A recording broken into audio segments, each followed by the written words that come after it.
tekanan dalam segala aspek kehidupan. Tekanan yang akan membuat em, bisa positif, bisa negatif ya. Kalau seseorang ditekan, artinya tekanan ini sebenarnya hanya menunjukkan jati diri seseorang. Oke, mungkin saudara pernah mendengar sebuah anekdot ya, anekdot kayak sesuatu hal yang fiksi, tetapi ada pelajaran yang bisa diambil ketika ses- di suatu hutan ada seekor kalajengking dan juga katak yang waktu itu ada banjir. Jadi karena kalajengking ini nggak bisa berenang, katak bisa berenang, jadi mau minta nyebrang kan gitu.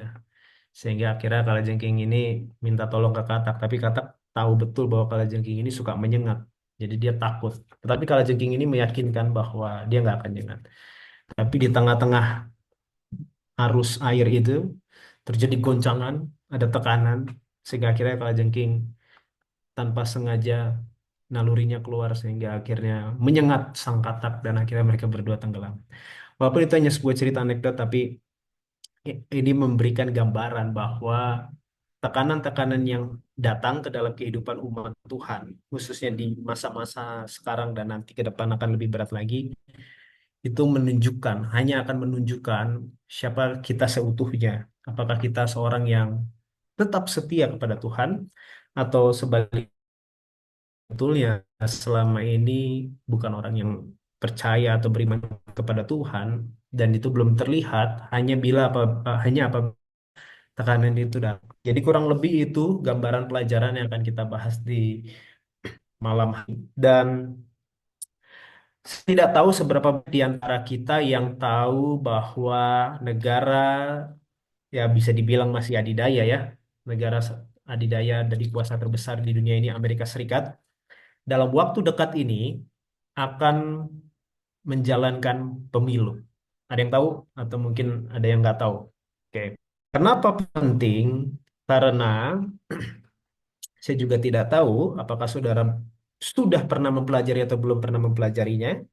Di dalam kitab Wahyu pasal yang ke-13 ada dua tokoh utama, agen setan yang akan bekerja untuk mengendalikan dunia, dan lewat dua agen ini ada binatang yang dari dalam laut dan dari dalam darat, dari darat, dan dua binatang ini yang akan sama-sama bekerja sama menguasai dunia dan akan memberikan tekanan tadi yang saya bilang di depan kepada umat Tuhan, saya dan saudara. Nah, binatang yang kedua ini adalah Amerika Serikat, khusus gereja atau Protestan yang ada di Amerika Serikat. Tapi bisa dibilang Amerika Serikat begitu lah. Nah, itu saya bilang kan ini, eh, apakah saudara tahu bahwa negara ini, Amerika Serikat, akan menjalankan pemilihannya di tanggal 5 November 2024. Jadi pemilu mereka itu satu kali dalam 4 tahun, dan satu kali dalam 4 tahun selalu hari pemilunya itu selalu jatuh di hari Selasa, hari Selasa dalam minggu itu, dalam bulan. Nah, besoknya hari Selasa, ya itu lalunya, dan di dua tanggal 5 November. Kenapa saya bawakan ini sebagai bahan di depan? Karena saudara, di dalam Alkitab, setiap kali ada yang namanya pergantian kerajaan atau pergantian masa, itu selalu berdampak signifikan kepada Kores. Masuk ke dalam skenario cerita di Alkitab, dan Kores menyuruh orang-orang buangan yang ditawan ini untuk pulang. Oke, jadi ada bisa positif, bisa negatif. Artinya, inti yang dari saya mau sampaikan secara sekilas, apabila sebuah negara atau kerajaan terkhusus mereka yang dicatatkan di dalam Alkitab yang punya peranan dalam perjalanan umat Tuhan ini, kalau ada sebuah pergantian, pasti ada sesuatu hal signifikan yang akan terjadi. Itu yang saya mau sampaikan. Itu sebabnya sebagai umat, bukan hanya sebagai umat Kristen ya, sebagai saudara ya, saudara saya sebagai umat yang mempelajari Alkitab, nubuat, Mungkin kalau saudara mau belajar lebih apa namanya, lebih intens atau lebih mendalam bisa hubungin admin khususnya kitab Wahyu, apa yang akan terjadi di zaman dari sejak 2024 ini sampai ke depannya.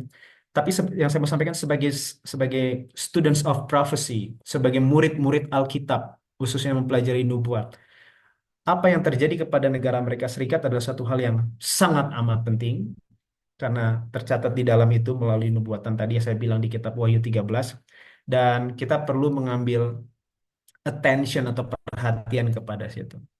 Dengan maksud apa? Hanya dengan satu tujuan, bahwa segala hal yang dituliskan di dalam Alkitab menggenapi apa yang dia tuliskan. Dan itu artinya bahwa kedatangan Yesus yang kedua tidak akan lama lagi. Jadi begitu saja.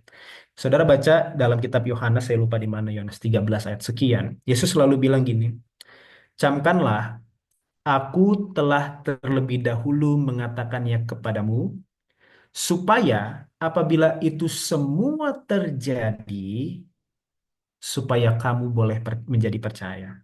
Itulah yang fungsi dari yang namanya nubuat. Bukan buat ngeramal-ngeramal, bukan. Tapi supaya kalau itu sudah dituliskan dulu, kita sudah pelajari, dan apabila itu terjadi, maka iman kita akan semakin bertambah. Amin. Itu tujuannya belajar Alkitab, khususnya nubuat. Apabila saudara baca, saudara pelajari, saudara mengerti, kalau itu kejadian, itu artinya benar dan semakin mendekati kepada akhirnya. Dan akhir tujuan dari itu semua adalah bahwa satu aja, bahwa Yesus akan segera datang. Jesus is coming soon. Sebagai seorang Kristen, bukan hanya secara KTP, tapi sebagai seorang yang percaya kepada Alkitab, saya percaya agama lain juga punya hal yang sama. Kita nggak hanya mau hidup 60-70 tahun di bumi, lalu mati, meninggalkan warisan kepada anak-anak, dan anak-anak kita hidup, dan generasi berikutnya hidup lagi, dan kita ya udah tidur aja di kuburan. Kita nggak mau begitu. Karena memang akhirnya bukan begitu. Akhirnya adalah sebuah kehidupan yang kekal selama-lamanya. Apabila saudara percaya kepada apa yang dituliskan di dalam kitab suci. Dan itulah akhirnya. Untuk bisa sampai ke situ, kita perlu yang namanya bersiap. Oke, kita perlu yang namanya bersiap. Jadi sedikit saya recap apa yang kita udah bahas dari awal sampai sekarang di sini, bahwa Amerika akan mengadakan pemilihannya. Kenapa penting? Karena itulah salah satu apa ya, tokoh yang akan mengambil peranan menurut kitab Wahyu, khususnya pasal 13 dari ayat yang ke-13 dan sampai sekian. Bahkan termasuk kalau saudara pernah lihat ada tanda binatang, lalu ada bilangan binatang yang 666. Itu semua ada di bagian dari binatang kedua itu, dan apa yang disampaikan di dalam Alkitab apabila kita pelajari dan kalau itu menjadi kenyataan, maka iman kita akan semakin dikuatkan. Dan inti dari itu semua adalah bahwa Yesus akan segera datang. Namun yang saya mau sampaikan, nubuat itu tentang kedatangan Yesus tidak membicarakan tentang tahun berapa, kapan, bukan. Karena Yesus punya, kedatangan Yesus yang kedua kali hanya punya satu persyaratan. Yaitu apa? Kita boleh sama-sama buka Alkitab kita dalam Matius 24 ayatnya yang ke-14. Ini satu ayat yang familiar sebetulnya. Kalau saya bacakan depannya mungkin saudara langsung ngeh. Dan Injil kerajaan ini, kan gitu bunyinya. Oke. Jadi saya mau sampaikan tadi, kedatangan Yesus yang kedua kali, nubuat-nubuat itu tidak berbicara tentang oh tahun berapa atau kapan, bukan bicara tentang when, tentang kapan, tapi bicara tentang how, bagaimana, atau misalnya ya what, apa syarat dari kedatangan Yesus. Kalau ini terpenuhi, maka dia datang. Oke. Matius 24 ayat 14, Alkitab katakan, dan Injil kerajaan ini akan diberitakan di seluruh dunia menjadi kesaksian bagi semua bangsa. Sesudah itu barulah tiba kesudahannya. Kalau kita baca dari belakang, bunyinya akan seperti ini nih. Kesudahannya baru akan tiba apabila apa? Apabila Injil telah diberitakan ke seluruh dunia dan menjadi kesaksian bagi segala bangsa. Syarat kedatangan Yesus yang kedua kali, benar bahwa nubuat mengatakan oh akan terjadi ini dan itu dan ini dan itu. Tadi itu untuk menambah iman kita bahwa benar Yesus akan datang, karena tidak sedikit dan banyak sekali manusia yang tidak, bahkan yang pegang Alkitab atau yang punya Alkitab di dalam kehidupannya atau dalam rumahnya, bahkan tidak percaya akan hal itu, tidak masalah. Tetapi yang saya mau sampaikan bahwa em, kesudahan dari kedatangan Yesus yang kedua kali, kesudahan dari segala sesuatu ini hanya akan terjadi apabila pekerjaan Injil telah selesai. Jadi sederhana kan sebenarnya. Apabila pekerjaan Injil telah selesai. Kita bersyukur kita punya teknologi di zaman sekarang. Saya nggak tahu Bapak Ibu datang dari daerah mana, tapi saya percaya kita semua nggak hanya datang dari satu provinsi. Oke, mungkin ada yang dari barat, tengah, timur Indonesia. Bersyukur, puji Tuhan. Tetapi apakah dengan teknologi mampu menyelesaikan ini semua? Bisa iya, bisa enggak. Karena Alkitab katakan Injil ini harus sampai kepada seluruh dunia dan itu harus menjadi kesaksian bagi semua bangsa. Maksudnya apa? Maksudnya adalah bahwa Injil itu harus jadi sebuah saksi hidup di dalam orang yang membawakan Injil itu. Kalau gitu pertanyaannya buat kita. Sudahkah kita memberikan effort, memberikan usaha kita yang terbaik untuk melakukan tugas mulia memberitakan Injil ini kepada orang lain? Itu pertanyaan sederhana yang patut kita renungkan. Sudahkah, tanda tanya, kita memberikan effort, usaha, pengorbanan, kepedulian kita yang terbaik untuk pekabaran Injil ini? Kenapa? Karena Yesus hanya akan datang kalau Injilnya selesai. Tetapi bukan berarti kalau saudara dan saya diam-diam, Yesus nggak akan datang. Enggak juga. Kenapa? Karena akan ada orang lain yang menggantikan tempat saya dan saudara. Jadi ini nggak bergantung sama saudara saya juga. Artinya kalau kita nggak melakukan bagian kita, nggak apa-apa. Yang rugi kita, tetapi bukan berarti Yesus nggak akan datang. Jadi jangan dipikir karena, oh kata saudara Alex, Yesus hanya akan datang apabila Injil ini sampai, memang Alkitab bilang begitu. Jadi kalau kita nggak mau Yesus datang, jadi kita nggak usah ngapa-ngapain. Nggak juga. Yesus akan tetap datang. Karena tempat kita yang akan digantikan oleh orang lain. Dan kita tidak mau begitu. Justru kita mau semuanya sama-sama. Amin. Nah, itu sebabnya kita perlu lebih giat memberitakan kabar Injil kepada setiap orang. Pertanyaan tadi, saya nggak perlu juga minta jawaban ya, saudara. Tetapi setan begitu lihai. Mungkin sebagian besar kita, dan saya sendiri akan bilang, saya belum melakukan banyak. Saya belum melakukan yang terbaik, usaha saya, kekuatan saya yang sepenuhnya untuk memberitakan Injil. Mungkin kita akan jawab hal yang sama semuanya. Kenapa? Itu sebabnya menjelang kedatangan Yesus yang kedua kali, Tuhan menyuruh kita untuk berjaga-jaga. Berjaga-jaga, apa yang harus dijaga-jaga? Kan kita selalu baca dalam ayat Alkitab. Berjaga-jagalah sebab waktunya sudah dekat. Sebab kamu tidak tahu pada hari mana anak manusia akan datang dan sebagainya dan sebagainya. Apakah yang dimaksud berjaga-jaga ini kita cari tahu kapan waktunya Yesus datang sehingga kita harus berjaga-jaga? Oh, ternyata bukan. Kita boleh buka di dalam Lukas pasalnya yang ke-21. Kenapa Yesus selalu bilang berjaga-jagalah kamu? Bersedialah. Kenapa dibilang begitu? Apa yang harus dijaga, apa yang harus disediakan? Ternyata bukan soal waktu. Meskipun nubuat-nubuat Alkitab dalam kitab Wahyu memberitakan apa yang akan terjadi peristiwa-peristiwa, itu tidak mau memberitahukan, oh tahun segini loh Yesus datang. Bukan. Itu hanya mau memberitahukan bahwa waktunya sudah semakin dekat. Tetapi makna yang dimaksudkan Yesus dengan berjaga-jaga, bersedialah, dia tuliskan dalam Lukas 21 ayat 34 sampai 36. Oke, sudah ada di situ. Kita baca. Ini bahkan kalau saudara baca dari ayat 25, judul perikopnya tentang apa itu? Kedatangan anak manusia perumpamaan tentang pohon ara. Jadi sama, artinya ini konteksnya memang tentang kedatangan Yesus.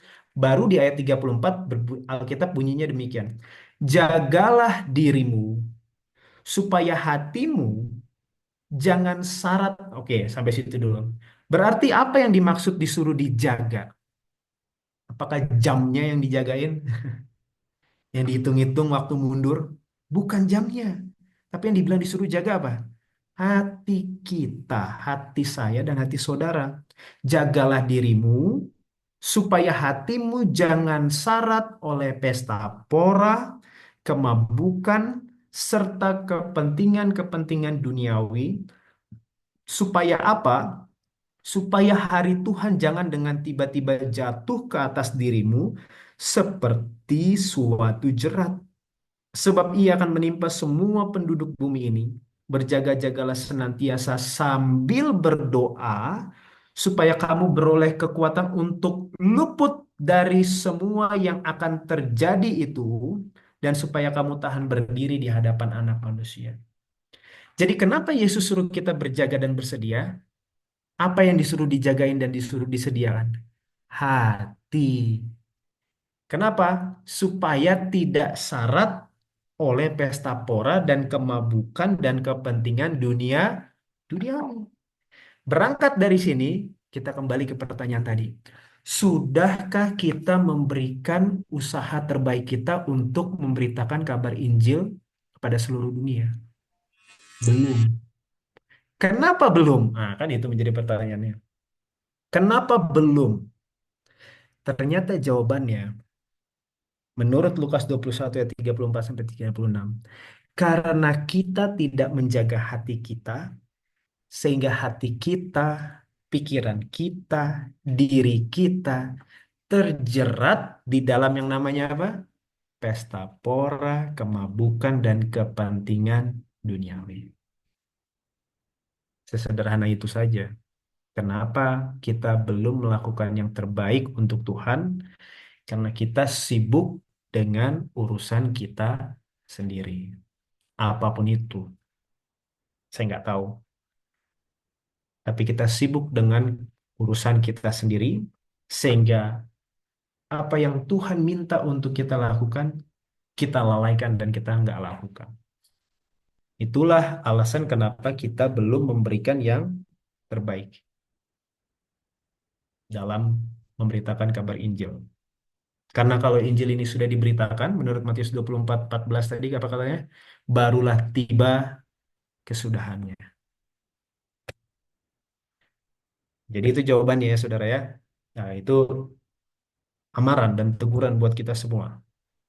Bahwa kita sibuk dengan kepentingan duniawi kita semata, hingga akhirnya tugas-tugas dan juga pelayanan-pelayanan Injil itu kita lalaikan.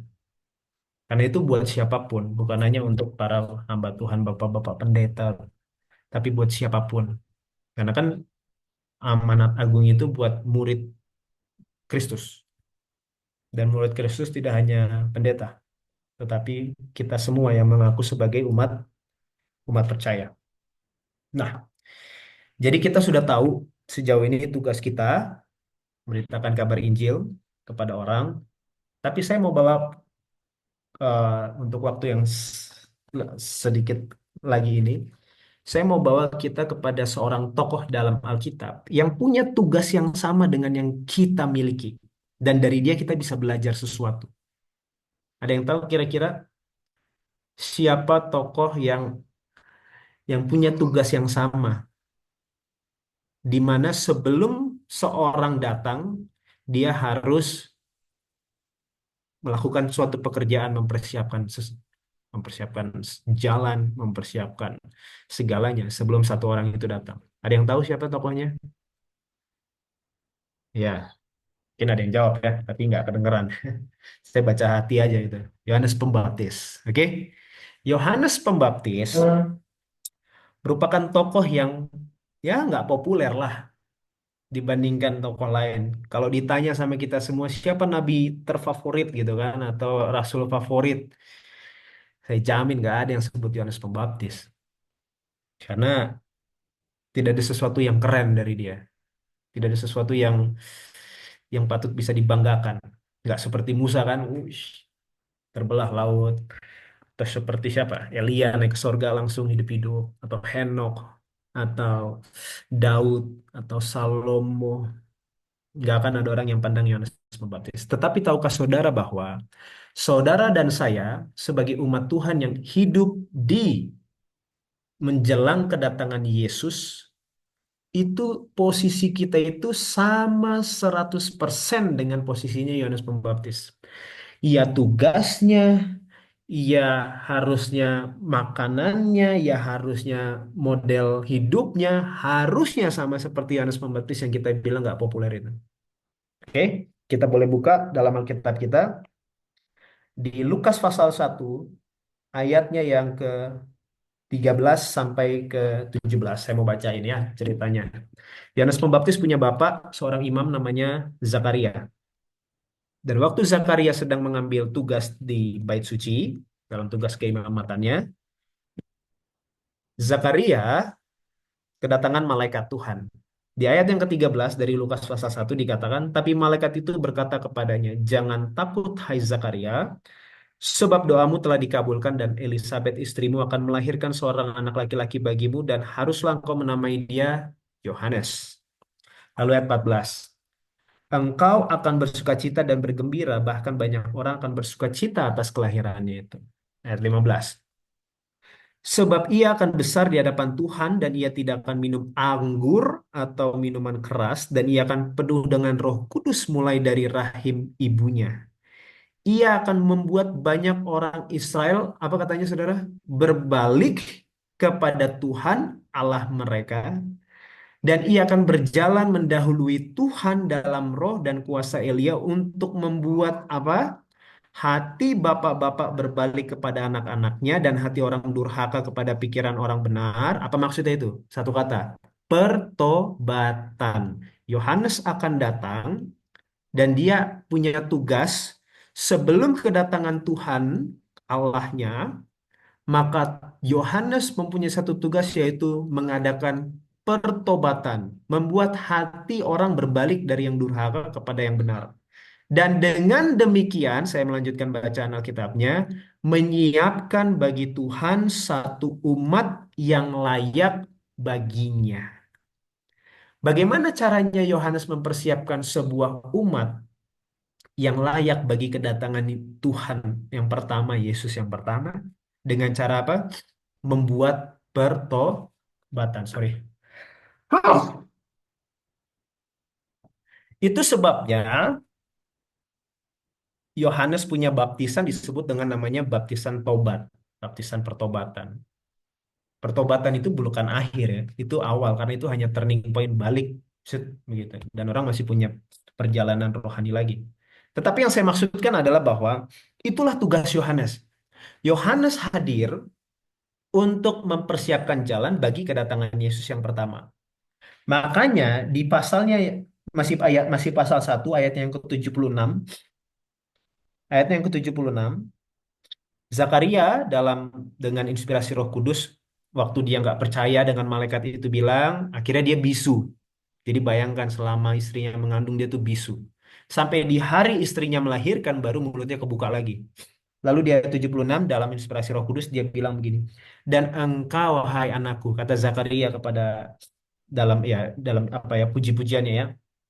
Dan engkau, hai anakku, akan disebut nabi Allah yang maha tinggi, karena engkau akan berjalan mendahului Tuhan untuk mempersiapkan jalan baginya, untuk memberikan kepada umatnya pengertian akan keselamatan yang berdasarkan pengampunan dosa-dosa mereka, oleh rahmat dan belas kasihan dari Allah kita, dengan mana ia akan melawat kita surya pagi dari tempat yang tinggi dan seterusnya. Jadi Yohanes datang untuk mendahului Tuhan mempersiapkan jalan bagi Yesus. Itu sebabnya saya sampaikan dalam sense yang sama, dalam makna yang sama, saudara dan saya sebagai umat di akhir zaman sebelum Yesus datang, kita punya tugas itu sama seperti Yohanes. Kan tadi dibilang mengabarkan Injil ke seluruh dunia, kesaksian bagi segala bangsa barulah tiba kesudahannya. Bagaimana caranya ngabarin Injil ke seluruh dunia? Apakah saudara perlu untuk buat paspor lalu pergi kemana-mana? Jawabannya enggak. Karena Tuhan punya umatnya di setiap tempat. Lalu untuk menjadi kesaksian bagi mereka bagaimana caranya? Itulah yang disebut tadi dengan namanya pertobatan. Umat Tuhan, saya dan saudara harus tobat dulu dan menginspirasi pertobatan bagi siapa? Bagi keluarga di tempat di mana saya dan saudara ada. Karena di Lukas 1 tadi ayat 17 dia bilang, dia akan membuat hati bapak-bapak berbalik kepada anak-anaknya. Ada yang namanya rekonsiliasi dalam keluarga. Ada perdamaian di dalam sebuah keluarga yang tadinya berantakan. Itulah tugas umat Tuhan di akhir zaman. Dan saudara bisa bayangkan, kalau setiap umat Tuhan satu di antara setiap keluarga yang ada di dunia ini bertobat dan dia menginspirasi pertobatan kepada sesama anggota keluarganya, bukankah satu dunia udah tobat? Karena yang namanya keluarga itu unit terkecil di dalam society, dalam masyarakat. Gereja itu bisa ada karena ada kakak-kakak, keluarga-keluarga. RT pun di tempat lingkungan kita bisa ada karena adanya keluarga-keluarga. Jadi saudara tidak perlu menobatkan satu negara. Saudara masing-masing kita punya tanggung jawab untuk menobatkan satu keluarga, tempat di mana kita berada. Saudara sebagai seorang orang tua, bagaimana caranya saudara untuk membawa anak-anak yang dikaruniakan pada saudara untuk tetap dalam kebenaran, yang sudah jauh bisa balik. Kalau saudara sebagai anak, bagaimana saudara bisa menginspirasi teman-teman, adik, kakak, sepupu untuk bisa berbalik kepada Tuhan. Dan dengan roh dan kuasa Elia tadi dibilang, membawa orang-orang yang durhaka kepada pikiran yang benar. Dengan demikian menyiapkan satu umat yang layak untuk menyambut kedatangannya Tuhan. Itulah artinya dari mempersiapkan jalan. Dalam perjanjian lama dikutip bahwa umat itu atau tugas ini adalah seperti, kan ada lagunya ya, ratakan tanah yang bergelombang. Karena timbullah tanah yang berlubang. Karena di zaman dahulu, sebelum seorang raja mau pergi, akan ada seorang utusan yang diutus melalui jalan yang akan dilalui raja. Dan kalau di jalan itu ada tanah bergelombang, supaya raja itu keretanya tidak terbalik dan sebagainya, itu harus dipapas, dipotong supaya rata. Dan kalau ada jalan tanahnya berlubang, itu harus ditutup supaya tidak terjerumus ke dalam raja itu. Itulah tugas dari Yohanes Pembaptis, dan itulah juga tugas saudara dan saya. Sebagai apa? Sebagai umat di akhir zaman. Karena sayangnya saudara, kita tidak lahir dan hidup di tahun 1900, di tahun 1800, di tahun 1700, tidak hidup di tahun 1000. Saudara saya hidup di tahun akhir zaman. Yang mana kalau mau dibuktikan, semua orang, saya percaya dari agama manapun juga meyakini bahwa kiamat sudah dekat. Secara umum tahunya kiamat. Tapi umat Nasrani, umat Kristen yang percaya kepada Alkitab tahunya bahwa Yesus akan segera datang. Itulah tugas Yohanes Pembaptis, itulah tugas saya dan saudara. Namun, kembali kepada judulnya, umat di bawah tekanan. Izinkan saya menanyakan sesuatu. Menurut saudara, atau sepanjang yang saudara tahu, Yohanes sama Yesus ini kan saudara ya. Mereka kan sepupuan. Berapa, berapa apa bahasanya? Berapa tahun atau berapa lama terpaut usia antara Yohanes dan Yesus? Boleh nangkap maksud pertanyaan saya? Berapa tahun jarak atau berapa lama jarak usia antara Yohanes dan Yesus? Ada yang tahu nggak kira-kira? Ini nggak perlu ditebak dan nggak perlu baca buku sejarah, ada di Alkitab. Tapi saya mencoba mau tanya aja, mungkin kalau ada yang boleh respons, taruh di kolom chat atau mau unmute kalau bisa langsung sebut 3 bulan. 3 bulan. 6 bulan. 6 bulan. Oh ya, terima kasih, Pak. Boleh nanya atau Betul sekali. Jawabannya 6 bulan. Jadi hanya setengah tahun terpaut jaraknya. Tahu dari mana? Saudara bisa buka Lukas 1 ayat yang ke 36. Ketika Maria kedatangan malaikat dibilang bahwa oh kamu nanti akan mengandung.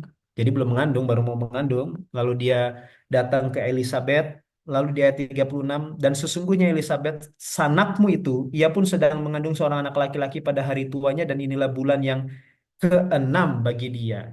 Jadi waktu Maria baru mulai mengandung, artinya masih ada 9 bulan ke depan, Elizabeth sudah mengandung duluan dan usia kandungannya Yohanes di dalam perut Elizabeth sudah 6 bulan.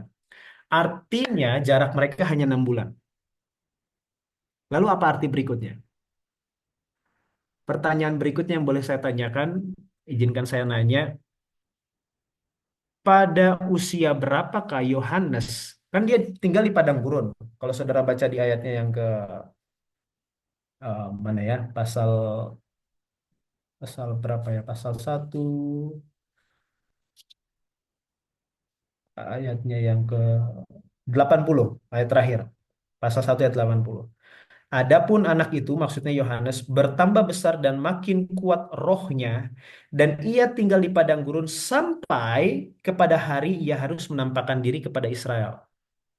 Jadi ada satu hari di mana nanti Yohanes Pembaptis akan keluar muncul ke permukaan dan dia berkhotbah dan membaptis. Kan begitu ceritanya. Pertanyaan saya, di usia berapa Yohanes mulai muncul keluar membaptis? Ada yang mau kasih komentar, boleh silakan. Ada usia berapa? Kembali ini nggak perlu ditebak-tebak dan tidak perlu di Alkitab bilang, karena ini budaya mereka di Lukas 3 ayat 23. Ketika Yesus memulai pekerjaannya, ini Yesus bukan Yohanes, tetapi kenapa Yesus mulai begini, saudara kita boleh lanjut dulu. Ia berumur kira-kira 30 tahun dan menurut anggapan orang ia adalah anak Yusuf, anak Eli. Jadi umur 30 adalah usia dalam bangsa Yahudi, dalam budaya Yahudi, di mana seseorang baru bisa mulai dalam pelayanan umumnya. Kalau dia seorang imam, dia baru akan bisa ngambil tugas imam keimamatan itu di usianya yang ke-30. Jadi baik Yesus, baik Yohanes muncul pada usia mereka yang ke-30. Boleh dapat maksudnya sejauh ini? Kalau begitu, kita sudah dapati bahwa Yohanes 6 bulan lebih tua daripada Yesus. Berarti waktu Yohanes usia 30, dia mulai keluar, tetapi di hari itu Yesus belum keluar, betul kan? Karena Yesus usianya masih 29 tahun setengah berarti logikanya. Jadi di usia 30 Yohanes keluar mulai membaptis dan saudara bisa baca itu di Lukas pasal yang ke berapa ya? Ketiga ayat 1 dan seterusnya. Waktu usia Yohanes 30 dia mulai membaptis keluar dan muncul ke publik memberitakan teguran, khotbah yang luar biasa dan membawa pertobatan. 6 bulan kemudian barulah Yesus datang. Berarti ada berapa lama waktu yang Yohanes punya untuk sebelum Yesus datang? Hanya 6 bulan. Kan begitu? Hanya 6 bulan. Tetapi saya mau sampaikan saudara, 6 bulan yang dilakukan oleh Yohanes Pembaptis adalah sebuah 6 bulan yang penuh dengan kerja keras, tanpa kenal lelah, tanpa keraguan, penuh keberanian, dan seluruh daya upaya yang bisa dilakukan oleh Yohanes. Karena dia hanya punya waktu 6 bulan sebelum yang dijanjikan dan yang sang Tuhan ini akan datang dan muncul. Ketika Yesus datang, barulah Yohanes lihat, oh, roh berbicara kepadanya, itu orangnya.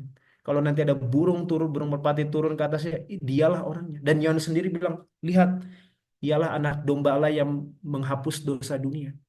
Tetapi Yohanes hanya punya waktu 6 bulan. Dan 6 bulan itu sungguh amat luar biasa pekerjaan. Hasil dari pekerjaan Yohanes. Dari mana kita bisa lihat? Saudara bisa lihat, kita nggak perlu buka semua, tapi saya percaya saudara lihat bagaimana respon dari masyarakat yang mendengar apa yang Yohanes beritakan. Bagaimana respon masyarakat? Banyak yang datang ke sungai untuk mau dibaptiskan, karena mereka mau tobat semua itu. Dan bahkan tidak sedikit orang yang bilang, eh, jangan-jangan kamu Mesias ya. Saudara bisa bayangkan itu? Saking hebatnya pekerjaan yang dilakukan Yohanes, sampai-sampai masyarakat Yahudi di saat itu merasa bahwa jangan-jangan kamu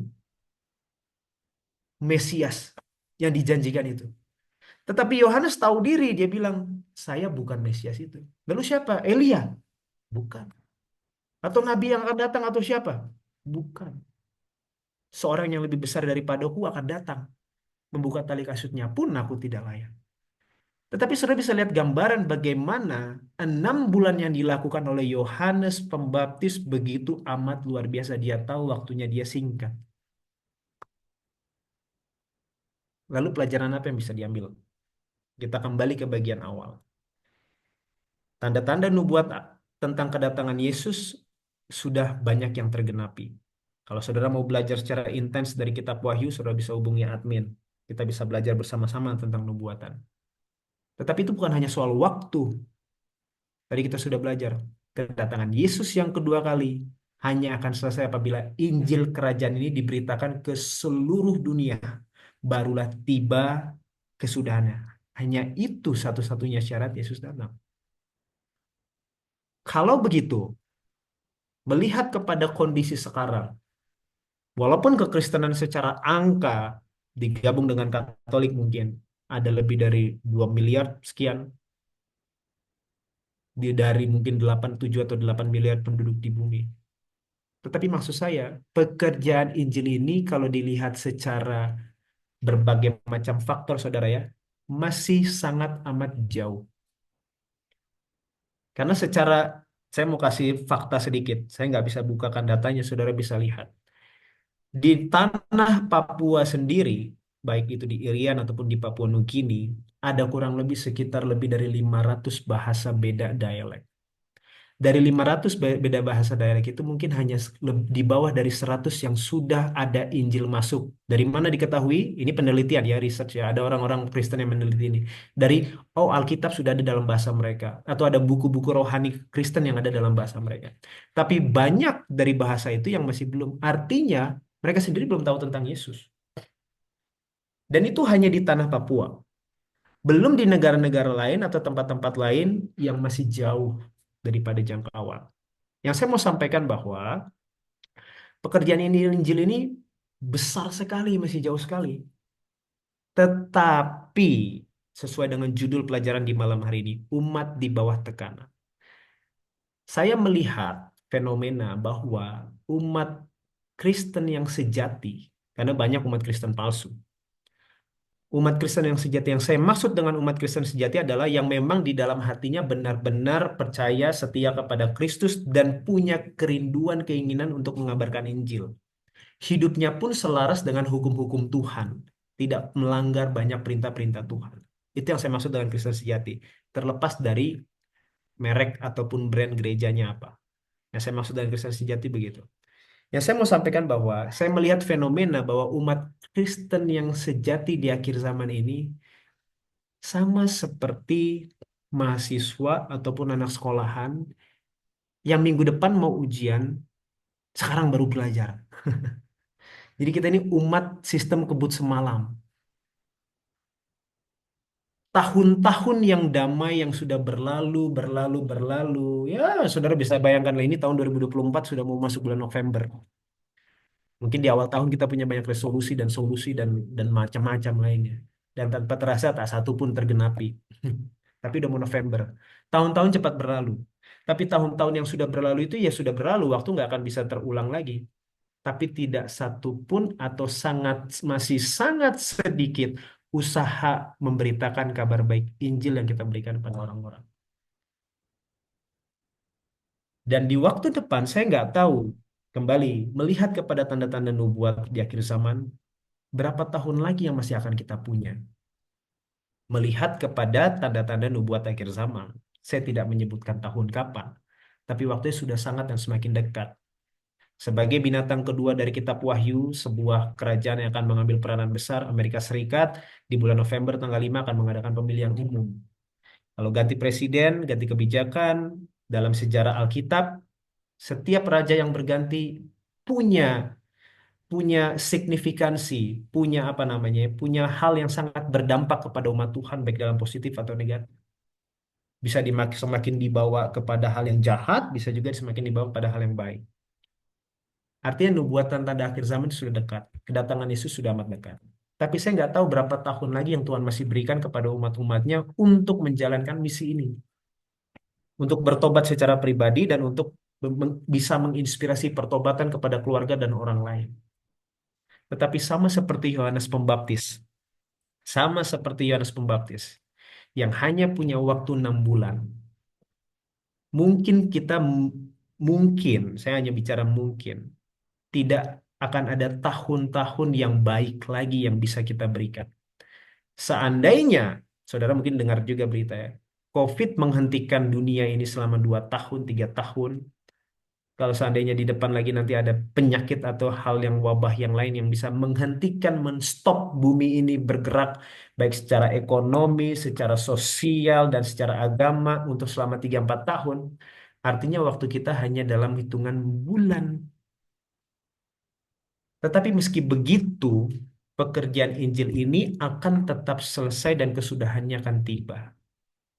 Tetapi yang saya mau sampaikan, bulan-bulan yang akan dilakukan, apabila tahun-tahun damai yang telah berlalu kita sia-siakan untuk melakukan pekabaran atau pekerjaan baik, mungkin di depan kita sudah mau tobat hari ini, lalu kita mau mulai bekerja bagi Tuhan, mungkin kita nggak akan punya waktu seleluasa kemarin. Mungkin hanya akan adalah waktu bulanan. Tetapi waktu bulanan itu pun, seperti Yohanes Pembaptis, kita bisa kerjakan dengan pertolongan Roh Kudus Tuhan, bukan dengan kuat kuasa kita, sehingga pertobatan itu bisa ada dalam diri, dalam keluarga, dan orang-orang lain. Kita umat yang di bawah tekanan. Saya melihat fenomena itu. Gereja-gereja Kristen, ya santai-santai saja. Mungkin tunggu ditekan, mungkin nunggu ujiannya minggu depan, atau besok, barulah malam ini kita belajar seperti siswa SKS ya, sistem kebut semalam. Apakah kita mau seperti itu?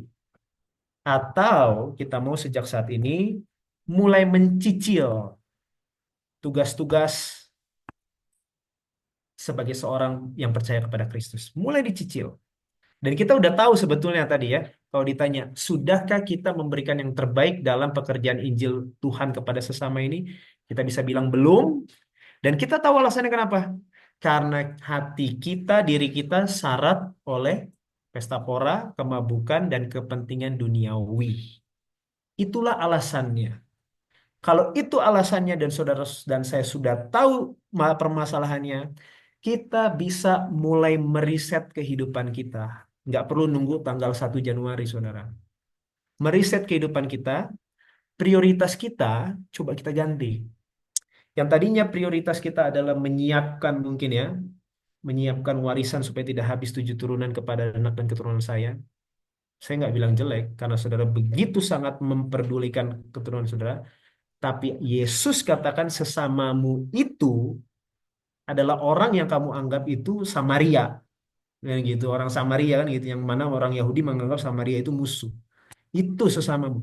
Artinya, kalau itu masih menjadi prioritas kita hanya untuk kepentingan kita semata, kita boleh riset ulang mulai dari sekarang. Bahwa kepentingan terbesar kita adalah apa nih dampak pengaruh baik yang bisa saya berikan kepada Satu orang terdekat saya, keluarga. Oke. Kalau sudah dapat, sudah selesai, kita mulai kepada skop yang lebih luas lagi. Pada orang di kantor, teman kerja kita, atau teman sekolah kita, atau siapapun yang bahkan kita tidak kenal. Karena di dunia ini ada banyak orang yang membutuhkan pertolongan. Yang mana sampai-sampai kalau kita mau tolong mereka semua, ya nggak akan bisa. Dan nggak akan bisa kalau sendiri. Tapi apabila kita bekerja dalam skup kita masing-masing, saya percaya Injil ini akan sampai ke seluruh dunia hanya dalam bisa waktu 6 bulan seperti Yohanes lakukan. Hanya apabila masing-masing dari umat-umat Tuhan menyadari kelemahannya, menyadari kepentingannya selama ini salah prioritasnya, dan mau rela mengorbankan hidupnya untuk memberitakan kabar baik tentang Injil Tuhan. Kenapa saudara? Karena saya mau sampaikan sebagai yang terakhir, hasil pekerjaan Injil ini bukan semata-mata tentang seseorang dibaptiskan masuk ke dalam gereja saudara, bukan. Tapi hasil dari Injil yang saudara lakukan kepada orang lain, hasilnya akan saudara dapati untuk selama-lamanya.